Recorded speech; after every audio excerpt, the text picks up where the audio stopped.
ஏறத்தாழ 90,000 மின்மாற்றிகள் கடந்த 5 ஆண்டுகளில் புதிதாகவும் பழுதடைந்ததும் மாற்றி சீரமைக்கப்பட்டன. ஒரு அமைச்சர்கள் ஒரே நிமிஷம் சொல்லி முடிச்சாரு.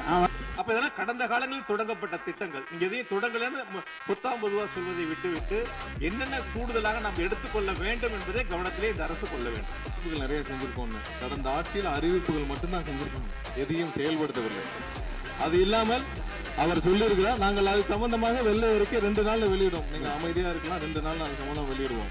அது இல்லாமல் 90,000 டிரான்ஸ்பார்மர் வாங்கியதாக சொல்லியிருக்கிறார். அதில் 44,000 டிரான்ஸ்பார்மர் வாங்கியதற்கான சிபிஐ வழக்கு பதிவு செய்துள்ளது. அதுல அவங்க வாங்கின லட்சணம், எந்த லட்சணத்தில் அந்த டிரான்ஸ்பார்மர் வாங்கப்பட்டது அப்படின்னு தெரியும். அது இல்லாமல் அதற்கு முன்னால் இருந்த மின்சாரத்துறை அமைச்சர் அங்கே அமைதியா உட்கார்ந்து இருக்கிறார். முன்னால் இருந்த மின்சாரத்துறை அமைச்சர் அமைதியா உட்கார்ந்து இருக்கிறார். இது தேவையற்ற விவாதத்தை எழுப்ப வேண்டாம். 2 நாட்கள்ல வெள்ளை